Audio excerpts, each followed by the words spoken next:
हमारे साथ मोहम्मद अली शाह जुड़े हुए हैं, रक्षा विशेषज्ञ। सर, आपका बहुत बहुत स्वागत है हमारे साथ जुड़ने के लिए और हमें समय देने के लिए। और सवाल तो यही रहेगा सर आपसे कि थैंक यू सर।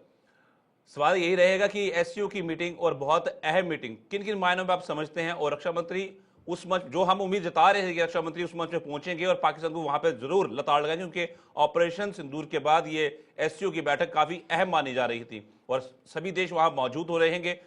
बात होती है सिर्फ सुरक्षा को लेकर इस मीटिंग के अंदर, सुरक्षा व्यवस्था को लेकर, उसके साथ आतंकवाद को लेकर, उसके साथ टेक्नोलॉजी को लेकर, और पर यहां पर पाकिस्तान को साफ चेताया, धमकी दी। जी, आपने बड़ा अच्छा सवाल पूछा है और बहुत ही इंटेलिजेंट सवाल है आपका। देखिए, पिछले साल जब 3 और 4 जुलाई को 2024 को अस्ताना में जब कजाकिस्तान में ये मीटिंग हुई, तो कुछ चंद एक पॉइंट्स उस टाइम पे डिस्कस हुए थे और वही पॉइंट्स की कड़ी आगे बढ़ाते हुए जब चीन में जब एससीओ समिट हो रहा है, यहाँ की जो मेंबर, बहुत अहम मीटिंग है ये।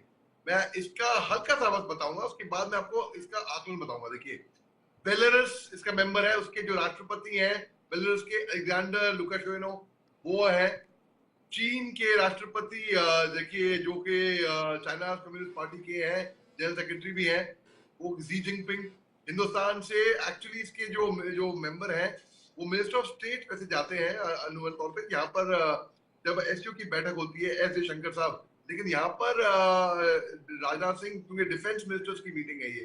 अभी 23 जून को हमारे अजीत डोभाल साहब एनएसए भी गए थे, वहां पे डिफेंस मिनिस्टर को भी मिले इनके, एडमिरल जून साहब को, चीन में। देखिए, अब ईरान के प्रेसिडेंट है मसूद पेस्किन, कजाकिस्तान के प्रेसिडेंट कासिम जोमार्ट तोकातेव, और कजाकिस्तान के सदर जाप्रो, पाकिस्तान के राष्ट्रपति के प्राइम मिनिस्टर शहबाज शरीफ, रूस के प्रेसिडेंट पुतिन, तजाकिस्तान के प्रेसिडेंट रहमान, उज्बेकिस्तान के प्रेसिडेंट शखावत मिर्जियोयेव। तो मंगोलिया इसकी ऑब्जर्वर स्टेट है।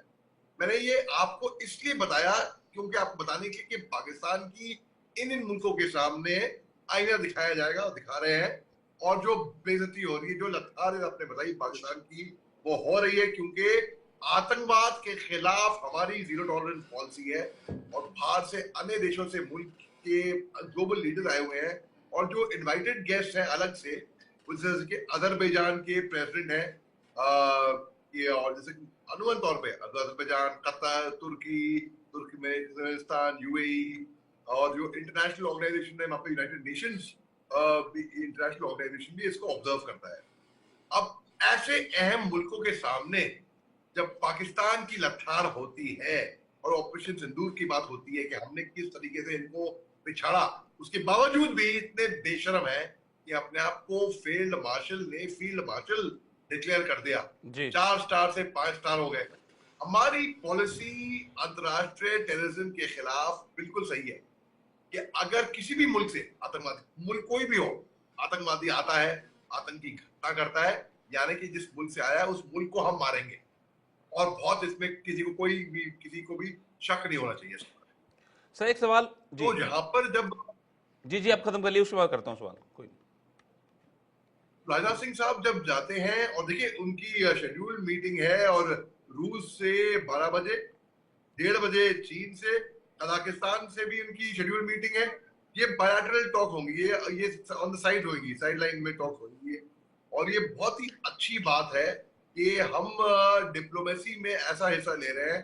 ये बहुत ही अच्छी बात है। बल्कि ईरान के डिफेंस मिनिस्टर अजीज नसरजादे साहब, वो भी 2 दिन के दौरे पे हैं, और ये ईरानी मीडिया ने बताया कि और हो सकता है कि इनसे भी मुलाकात। तो देखिए, ये इसलिए अहम मीटिंग है कि यहाँ पर बिल्कुल डिस्कस होगा टेररिज्म पे और हमारी फॉरवर्ड थिंकिंग के बारे में।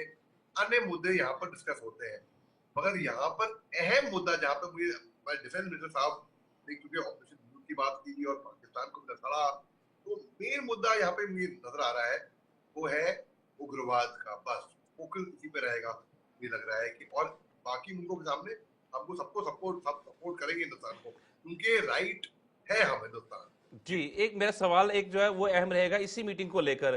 क्या भारत जब वहां पहुंचता है और खुद राजनाथ सिंह रक्षा मंत्री वहां पहुंचते हैं, तो ये मीटिंग जो है हमारी नेबरहुड फर्स्ट और एक्ट ईस्ट की मजबूती देगा उस नीति को? आप बहुत इंटेलिजेंट सवाल पूछते हैं। देखिए, एक्ट ईस्ट पॉलिसी जो है हमारी 91-93 में बहुत तेजी से हुई थी, और क्योंकि हम चाहते थे कि जितने व्यापार है हमारे, जितने लिंक्स हैं, जितने रिलेशनशिप है हमारे ईस्ट में, वो अक्सर वो पहले था लुक ईस्ट पॉलिसी, उसके बाद एक्ट ईस्ट पॉलिसी 2013 के बाद में, 2014 के बाद में हुई बेसिकली। तो look east to act east, look east तो ठीक है, लुक ईस्ट तो आप देख रहे हैं, मगर क्या आप इस पे कार्रवाई कर रहे हैं? तो फिर ये एक्ट ईस्ट पॉलिसी। देखिए, चीन के खुनदाओ में जब राजनाथ सिंह साहब पहुंचते हैं और अन्य देशों के मीटिंग हो, तो बिल्कुल एक्ट ईस्ट पॉलिसी का ये इसमें बढ़ावा देगी। इसमें हमारे ट्रेड, हमारी टाइज, हमारे ग्लोबल रिश्ते सब इसमें डिस्कस होंगे, और मुझे को पूरी उम्मीद है कि इस मीटिंग के बाद एक तो पहली बार तो हमारे रिश्ते पुख्ते होंगे ईस्टर्न कंट्रीज के साथ ही नहीं, केवल जो मेंबर कंट्रीज हैं उसके साथ में ही नहीं, बल्कि ग्लोबल कंट्रीज जो इसमें हिस्सा ले भी नहीं रही है, वो देखेंगे हिंदुस्तान का कंडक्ट, जिस लेकिन तरीके सर से यहाँ हिंदुस्तान पर ने अपना सवाल एक कंडक्ट ये भी किया। है कि लगातार अगर भारत की बात की जाए, हमेशा से जब भी उग्रवाद की बात की, आतंकवाद की बात की, चैलेंजिंग सिचुएशन सिर्फ पाकिस्तान के साथ आई है भारत की, और किसी के साथ इतनी नहीं आई। और इस बार भी ऑपरेशन सिंदूर के बाद ये एससीओ की मीटिंग होना, जहां पर हम बात कर रहे हैं कि आर्थिक के तौर पर ये बढ़े और टेक्निकल अगर बात की जाए टेक्नोलॉजी वाइज और इनहेंस हो चीजें, पूरा यहाँ इकोनॉमी वाइज खुद को बढ़ाने की कोशिश की जाए। लेकिन सबसे पहला मुद्दा तो उग्रवाद है। अब जब दोनों देश एक आमने सामने है, इसमें कौन सी सिचुएशन बनती हुई क्रिएट होती हुई नजर आएगी? क्योंकि राजनाथ सिंह की अगर बात करें तो वो क्लियर कट ऑपरेशन सिंदूर के हवाले से बात कर रहे हैं, लेकिन पाकिस्तान भी इस चीज को नकारता नहीं है कि वो भी जीते थे उस वक्त। देखिए, पाकिस्तान नकारता नहीं है, कोई पाकिस्तान की क्रेडिबिलिटी दुनिया जानती है, मगर फिर भी मुझे ताजुब हो रहा है कि उनके अमेरिका उनको थोड़ा बढ़ावा दे रही है। जैसे कि उनके फील्ड मार्शल को बुलाकर दावत पे बुलाना, बोल के भी मैं इनका शुक्रिया अदा करना चाहता था कि भाई इन्होंने जंग पे नहीं गए। दो न्यूक्लियर पावर अगर जंग में जाते तो बहुत ही घातक होता इस तरीके से।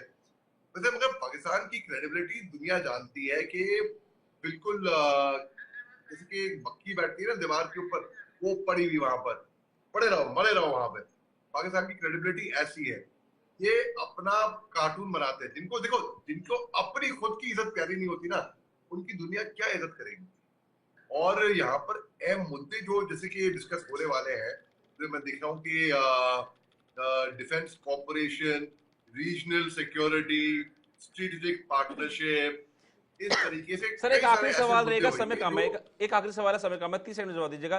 क्या रक्षा निर्यात और टेक्नोलॉजी के ऊपर मुख्य मुद्दे रहेंगे इस मीटिंग के अंदर, पाकिस्तान को छोड़कर?